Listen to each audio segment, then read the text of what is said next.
क्या वो MMS record करता है क्या इलेक्शन कमीशन? हो रहा है कहीं ज्ञानेश कुमार बूथ है, बूथ पे कहीं बाथरूम वगैरह में कैमरा तो नहीं लगा के रखता है? आप जो है महिलाओं का बुर्का उठा के चेक करते हैं तो उससे जो है महिलाओं की मान मर्यादा का हनन नहीं होता। मैंने गधा समझ रखे। ये आदमी इलेक्शन कमीशन का दरवाजा खोलने लायक नहीं है। ज्ञानेश कुमार मजाक बनाकर रख दिया इन लोगों ने संविधान का। इसकी बेटी अभी नोएडा की डीएम बनी है, सबसे हॉट पोस्ट है। हॉट पोस्ट समझता है ना, नोएडा का डीएम का जो पोस्ट होता है, इसकी जांच होनी चाहिए। उसकी ही पोस्टिंग क्यों मिली? जो हमारे वोट की चोरी करेगा, जो हमारे संवैधानिक अधिकारों का हनन करेगा, हम नहीं छोड़ेंगे उसको। हम तो बिहार में कह रहे हैं हर बूथ पे हम डंडा लेकर हम लोग बैठेंगे। तो हम डंडा लेकर इस लोकतंत्र की रक्षा नहीं करेंगे जिस वोट के लिए बाबा साहब डॉक्टर अम्बेडकर ने अपने बच्चे कुर्बान कर दिए। उस वोट की रक्षा के लिए हम डंडा लेकर खड़ा नहीं रहेंगे क्या? नहीं, सरकारी मशीनरी ही जब चोरी कर रही है तो जनता के तौर पर हमारा फर्ज है कि हम अपने वोट की रक्षा करें और हम अपनी वोट की ताकत किसी को नहीं छीनने देंगे। ये जो वोट चोर है ना, ये जो संविधान पर हमला करने वाले लोग हैं, इनका इलाज भी बिहार की ही जनता करेगी। कि जो हमारे संविधान पर अटैक करेगा उसका इलाज किया जाएगा। तो बोल रहे हैं कोई छुपा के बोल रहे हैं क्या? आपके कैमरे पर बोल रहे हैं। हम अपने संविधान की रक्षा के लिए किसी भी हद तक चले जाएंगे। मेरे पीछे आप ये तस्वीर देख रहे होंगे, इस वक्त हम जंतर मंतर पर मौजूद हैं और यहाँ पर 30 से ज़्यादा पार्टियाँ जो है जमा हुई है। वो इसलिए क्योंकि जिस तरीके से आज संविधान को लेकर खतरा बताया जा रहा है, एक तरफ चुनाव आयुक्त पर आरोप लग रहा है कि वो पक्षपाती हैं और वोट चोरी करवा रहे हैं बीजेपी के लिए, मोदी जी के लिए। वहीं दूसरी तरफ बिहार में राहुल गांधी और तेजस्वी यादव वोटर अधिकार यात्रा कर रहे हैं, जहाँ पर जन सैलाब आ रहा है, लोग अपनी समस्याएँ लेकर आ रहे हैं। उसी को लेकर बातचीत करने के लिए हमारे साथ मौजूद है ओमसुधा जी। लगातार बेबाकी से अपनी बात रखते आए हैं और बहुजन मुद्दों पर खुलकर बोलते आए हैं। और वोट चोरी, ईवीएम चोरी, ये दो ऐसे मुद्दे हैं सबसे बड़े कि भारतीय लोकतंत्र को सबसे ज़्यादा खतरा इसी को है। ओमसुधा जी एक लंबे अरसे से ईवीएम के खिलाफ लड़ाई लड़ते आ रहे हैं। सर, क्या लग रहा है आज यहाँ भी लोग जमा हुए हैं और बिहार में भी लोग यात्रा कर रहे हैं। वोट चोरी एक अब नेशनल इशू बन चुका है। जो आपकी कोशिश थी कि ईवीएम के खिलाफ, लेकिन उसका तरीका बदल गया है, लेकिन वोट चोरी हो रहा है। नहीं, ईवीएम से भी कर रहे हैं ये लोग। ये इन लोगों के पास, चोर के पास जो है ना बहुत रास्ता होता है। यह हमेशा नया, जब देखा कि ईवीएम पर ज़्यादा बवाल होने लगा, इन्होंने वोट चोरी का नया रास्ता निकाल लिया है। और सबसे दुखद पहलू ये है इस पूरे मसले में कि जो अभी इलेक्शन कमीशन का जो है कमिश्नर बना हुआ है ज्ञानेश कुमार, इतना बड़ा बेवकूफ़ आदमी है। जब प्रेस कॉन्फ्रेंस हो रहा है तो फिल्मी डायलॉग दे रहा है। अब दुर्भाग्य ये है कि इसके पहले जो कमिश्नर था वो शेरो शायरी करता था। अब जो कमिश्नर मिला है वो फिल्मी डायलॉग बोल रहा है। भाई ज्ञानेश जी, आपसे पत्रकारों ने वोट चोरी पर सवाल पूछा। वोट चोरी इस देश का गंभीर मसला है। गंभीर मसला हम इसलिए बोलते हैं क्योंकि हमारे बुजुर्गों ने, हमारे पुरखों ने जो शहादतें दी, भगत सिंह क्यों फांसी पे लटक गए, गांधी किसके लिए लड़ रहे थे, या हमारे पूर्वज किसके लिए लड़ रहे थे जो शहीद हो गए इस देश में? इसी वोट के अधिकार के लिए ना, कि हमारा नेता चुना जाएगा, लोकतंत्र आएगा और जो है हम अपने वोट से अपनी सरकार चुनेंगे। और इसी अर्जित लोकतंत्र का जो सबसे बड़ा हथियार है नागरिक के तौर पर हमको मिला हुआ, वो ख़त्म कर दिया। और ये ज्ञानेश कुमार जो है फिल्मी डायलॉग दे रहे हैं इलेक्शन कमीशन के प्रेस कॉन्फ्रेंस में। ऐसा क्यों कर रहे हैं? इसको गंभीरता से लेना चाहिए।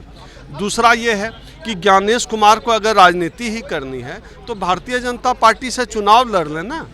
एक तो इस देश की जनता जो है ईवीएम से पहले ही परेशान थी और अब ये दोबारा जो है मसला आ गया ये वोट चोरी करने का, और ये साबित हो गया।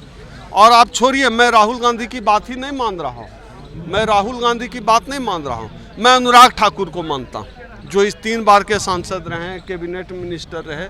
तो जो अनुराग ठाकुर हैं वो कह रहे हैं कि जो है वोट चोरी हो रही है और कई सीटों के आंकड़े ले आए हैं। तो सरकार जो है राहुल गांधी की बात को गंभीरता से ले ना ले, लेकिन अनुराग ठाकुर की बात को तो सरकार को गंभीरता से लेनी चाहिए, इलेक्शन कमीशन ऑफ इंडिया को। और ऐसे समय में मैं तो ये कहता हूँ कि सुप्रीम कोर्ट क्या कर रही है। सुप्रीम कोर्ट को तो इस पूरे मसले पर स्वतः संज्ञान लेके 2024 के लोकसभा चुनाव को ही डिसॉल्व कर देना चाहिए।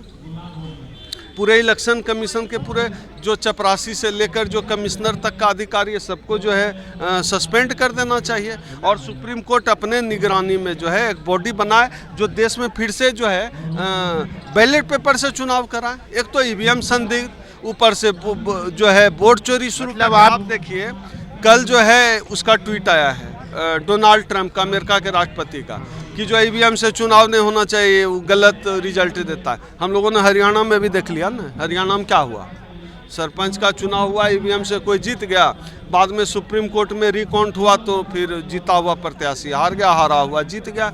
ये इनका जो ईवीएम है।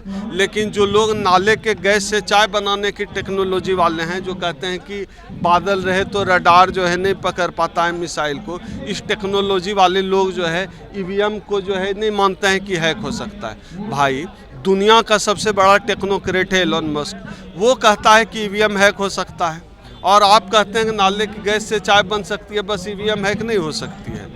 तो इस पूरे मसले को हम इस देश की जनता ने समझना शुरू कर दिया है कि कभी आप ईवीएम से और कभी आप सीधे वोट चोरी कर रहे हैं, जो साबित हो चुका है। अनुराग ठाकुर की प्रेस कॉन्फ्रेंस नहीं होती तो शायद मैं इस बात को मानने से इनकार कर देता। मतलब इसमें एक सवाल है कि मतलब आप आरोप लगा रहे हैं कि ये चोरी की सरकार है और सुप्रीम कोर्ट को सुमोटो लेते हुए इसको गिरा देना चाहिए। ये मेरा आरोप नहीं है, ये अनुराग ठाकुर का आरोप है, जो 3 बार के सांसद हैं। ये उनका आरोप है ना कि वोट चोरी हुए। अनुराग ठाकुर ने प्रेस 6 लोकसभा का वो दिया डाटा ना, किया ना, किसने दिया? अनुराग ठाकुर ने दिया ना, तो मेरा आरोप कैसे हो गया? तो वहां से तो विपक्ष से जीता था। डाटा दे, कोई जीते, हम कहाँ पक्ष विपक्ष की बात ही यहाँ नहीं है। यहाँ पक्ष विपक्ष, इस देश में वोट देने का अधिकार किसी एक राजनीतिक दल के लिए है क्या? जनता के तौर पे हम अपने वोट की बात कर रहे हैं। जनता के तौर पर मेरे पास हथियार मेरा वोट है, हम पक्ष विपक्ष की बात ही नहीं कर रहे हैं। तो आप तैयार हैं? जो आरोप है ये अनुराग ठाकुर का आरोप है, मेरा आरोप तो है नहीं। तो फिर आप तैयार हैं जो उन्होंने कहा कन्नौज में अखिलेश यादव, वायनाड में राहुल गांधी, पूरा सबको? हम तो पूरा देश में ही कह रहे हैं लोकसभा चुनाव डिजोल्व हो। हम तो पूरा देश ही कह रहे हैं, आप कन्नौज और वायनाड तक हैं। हम कह रहे हैं कि पूरे देश का लोकसभा चुनाव भंग होना चाहिए 2024 का, और सुप्रीम कोर्ट के निगरानी में बैलेट पेपर से चुनाव होना चाहिए। मजाक बनाकर रख दिया इन लोगों ने संविधान का, आज की तारीख में संविधान का मजाक बनाकर रख दिया है। और सबसे अधिक इसका नुकसान अगर होना है, यह जो संविधान के साथ खिलवाड़ शुरू किया है आरएसएस बीजेपी ने, इसका नुकसान SC ST OBC समाज को होना है। लेकिन चुनाव आयुक्त कह रहे हैं कि अपनी राजनीति करिए, हमारे कंधे पे बंदूक मत रखिए। अच्छा, चुनाव आयोग किसको राजनीति करने की सलाह दे रहा है? जनता के तौर आप जो है पक्ष को, अनुराग ठाकुर को बोल रहे थे या राहुल गांधी को? अनुराग ठाकुर को क्यों नहीं बोले?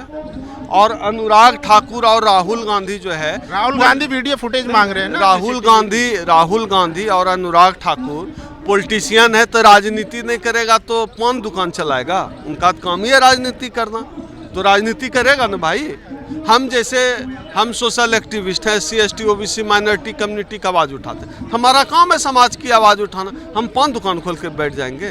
तो राहुल गांधी पॉलिटिशियन है, राजनेता हैं, उनका काम ही है राजनीति करना। वो राजनीति नहीं करेंगे तो क्या करेंगे? वो अपना काम ईमानदारी से कर रहे हैं और सही कर रहे हैं। राजनीति कर रहे हैं तो बहू बेटियों की वीडियो मांग लेंगे। ये बहू बेटी, आप इलेक्शन कमीशन का यही काम बच गया है। वो MMS रिकॉर्ड करता है क्या इलेक्शन कमीशन? कहीं ऐसा, अब मुझे ज्ञानेश कुमार पर डाउट हो रहा है, कहीं ज्ञानेश कुमार जो बूथ है, बूथ पे कहीं बाथरूम वगैरह में कैमरा तो नहीं लगा के रखता है? इस आदमी पर मुझे अब डाउट हो रहा है, ये ऐसी बात क्यों कर रहा है? किस बहन बेटी ने कहा कि जो है चुनाव वोटिंग का फुटेज नहीं दिया जा सकता? किसी ने तो नहीं कहा। आप जो है महिलाओं का बुर्का उठा के चेक करते हैं तो उससे जो है महिलाओं की मान मर्यादा का हनन नहीं होता है। और जो है एक नेता प्रतिपक्ष बात कर रहा है कि जो है चुनाव का जो है CCTV फुटेज दो, इससे मान मर्यादा हनन, मैंने गधा समझ रखे। ये आदमी इलेक्शन कमीशन का दरवाजा खोलने लायक नहीं है ज्ञानेश कुमार, और इसको कमिश्नर बना दिया है। गृह मंत्री के साथ काम इसकी जांच होना चाहिए। सिर्फ गृह मंत्री के साथ काम नहीं किया है, इसकी बेटी अभी नोएडा की DM बनी है, सबसे हॉट पोस्ट है। हॉट पोस्ट समझता है ना, नोएडा का DM का जो पोस्ट होता है, इसकी जांच होनी चाहिए। उसकी ही पोस्टिंग क्यों मिली? उसको पोस्टिंग क्यों मिली? उससे काबिल कोई DM नहीं था क्या? इसकी जांच होनी चाहिए। जो आदमी संवैधानिक पद पर बैठा हुआ है, इलेक्शन कमिश्नर जैसे महत्वपूर्ण पद पर, उसकी बेटी जो है नोएडा की DM बन जाती है, तो इसकी जांच तो होनी ही चाहिए। तो ये पूरा, ये बहुत लोग कहते हैं कि दाल में काला है, हम कहते हैं पूरी दाल ही काली। आप देखिए ना, आप सवाल पूछिए इलेक्शन कमीशन से, जवाब देगा भारतीय जनता पार्टी। सवाल पूछिए भारतीय जनता पार्टी से, जवाब देगा इलेक्शन कमीशन ऑफ इंडिया। ये रिश्ता क्या कहलाता है, देश की जनता जानना चाहती है। लेकिन राहुल गांधी हो या तेजस्वी यादव हो, लगातार मंचों से वो चेतावनी दे रहे हैं, धमका रहे हैं कि आपको छोड़ेंगे नहीं। तो अभी तो सरकार में भी नहीं आए, चाहे बिहार हो या सेंटर की सरकार हो, सरकार ही नहीं बनी, उससे पहले अधिकारियों को डराना। बिल्कुल, जो हमारे वोट की चोरी करेगा, जो हमारे संवैधानिक अधिकारों का हनन करेगा, हम नहीं छोड़ेंगे उसको। हम तो बिहार में कह रहे हैं हर बूथ पे हम डंडा लेकर हम लोग बैठेंगे, हर बूथ पे। अरे हमारे बाप दादाओं ने इस देश की शहादत, इस देश की आज़ादी के लिए, इस लोकतंत्र और वोट की ताकत के लिए शहादतें दी, अपना खून बहाया है। तो हम डंडा लेकर इस लोकतंत्र की रक्षा नहीं करेंगे जिस वोट के लिए बाबा साहब डॉक्टर अम्बेडकर ने अपने बच्चे कुर्बान कर दिए। उस वोट की रक्षा के लिए हम डंडा लेकर खड़ा नहीं रहेंगे क्या? तो उसके लिए सरकारी वोट के नहीं, सरकारी मशीनरी ही जब चोरी कर रही है तो जनता के तौर पर हमारा फर्ज है कि हम अपने वोट की रक्षा करें, हम अपने लोकतंत्र की रक्षा करें, हम अपने संविधान की रक्षा करें। और नागरिक के तौर पर मुझसे मेरा अधिकार कोई नहीं छीन सकता कि हम अपने संविधान, अपने लोकतंत्र और अपने देश की रक्षा करें। उसके लिए हम डंडा उठाएंगे। अगर इतना डाउट है, भरोसा नहीं है सरकारी मशीनरी पे, तो चुनाव क्यों लड़ रहे? बाइकाट कर दीजिए कि भाई आप ही जीत जाइए। जब बेईमानी चुनाव लड़ना, हारना, जीतना ये राजनीतिक दलों का काम है। हम जनता हैं, जनता के तौर पर हमारे पास पहला और आखिरी हथियार वोट की ताकत है और हम अपनी वोट की ताकत किसी को नहीं छीनने देंगे। बिहार में अभी विपक्ष सही भूमिका में है और बिहार, हम लोग बिहारी हैं और बिहार के लोग इलाज करना जानते हैं। बिहार के लोगों को पता है कि जो है अपने वोटों की रक्षा कैसे की जाती है। हमने लाल कृष्ण आडवाणी को मसानजोर डैम भिजवाया है इसी बिहार में। इन लोगों का जो वोट चोर है ना, ये जो संविधान पर हमला करने वाले लोग हैं, इनका इलाज भी बिहार की ही जनता करेगी, आप देख लीजिएगा। इलाज करेगी, इलाज बिहार की ही जनता। तो आप भी जो है राहुल और तेजस्वी की भाषा, ये जनता की भाषा है, ये हम जनता के तौर पर बोल रहे हैं कि जो हमारे संविधान पर अटैक करेगा उसका इलाज किया जाएगा, जो लोकतंत्र और देश के खिलाफ काम करेगा, बात करेगा, उस पर जो है उसका इलाज किया जाएगा। हम तो बोल रहे हैं, कोई छुपा के बोल रहे हैं क्या? आपके कैमरे पर बोल रहे हैं। हम अपने संविधान की रक्षा के लिए किसी भी हद तक चले जाएंगे। चलिए, शुक्रिया बात करने के लिए। तो देखिए, ये थे ओम सुधा और बेबाकी से अपनी बात रखी। जिस तरीके से वोट चोरी का मामला एकदम गरमाया हुआ है पूरे देश में, आम नागरिक भी ये सोचने पर मजबूर है कि आखिर इस तरह की धांधली होना कहाँ तक जायज़ है, और लोग सवाल भी उठा रहे हैं। बाकी आप लोगों को क्या लगता है, अपनी राय जरूर दीजिए। कैमरा पर्सन आशीष के साथ जंतर मंतर, मोहम्मद फैसल, नेशनल दस्तक। नेशनल दस्तक की आपसे गुजारिश है कि अगर इसको बचाना चाहते हैं तो नेशनल दस्तक को सब्सक्राइब करने के लिए रेड कलर के सब्सक्राइब बटन को दबाएं, फिर बेल आइकन की घंटी दबाएं। नेशनल दस्तक को बचाने के लिए बहुत जरूरी है कि हर खबर को शेयर करें, लाइक करें, कमेंट जरूर करें।